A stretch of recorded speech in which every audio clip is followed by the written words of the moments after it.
Guys কি খবৰ আজি বনাইছোঁ ঢেকীয়া আলু আৰু কণী দি পিনে বনাইছোঁ দেই ফাৰ্ষ্ট টাইম। তাৰপিছতে এইপিনে আহিলে আপোনাৰ ব্ৰইলাৰ মাংস বনাম আজি বেলেগ এটা ষ্টাইলত।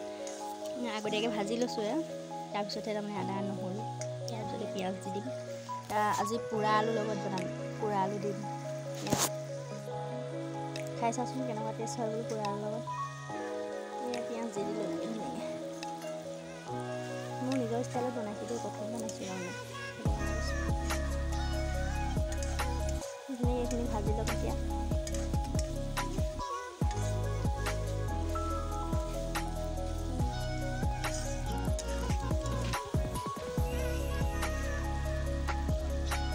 জুইত বনাই খোৱা টেষ্টে বেলেগ ন। আলুটো দি দিলোঁ এতিয়া। আলুটো আধা সিজা কৰিছোঁ, আধা সিজা মানে নৰো অলপমান নাই সিজা আৰু ভাঙি দিছোঁ এনেকৈ।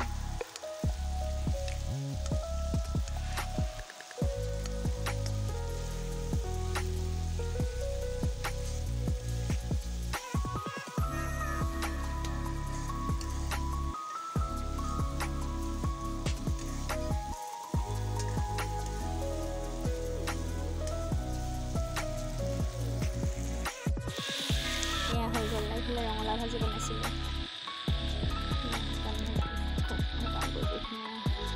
টেঙা কাটি ল'লোঁ, পিঁয়াজ কাটি ল'লোঁ। এইফালে এইটো ভেদাইলতা চাটনি জলকীয়া দি। তাৰপিছতে বনালোঁ এয়া হাঁহ মাংস আনিছিলে হ'লে কঁঠাল দি পিনে বনালোঁ হাঁহ মাংস। কঁঠালটো বইল কৰি ল'লোঁ, তাৰপিছতে বইল কৰি ল'লে বেছি ভাল লাগে খাই আৰু কঁঠালটো।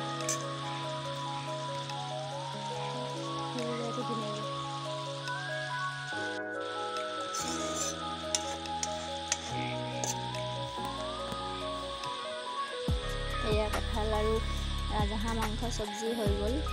মোৰ লাইক কমেণ্ট শ্বেয়াৰ ছাবস্ক্ৰাইব কৰিব নাপাহৰিব দেই চেনেলটো।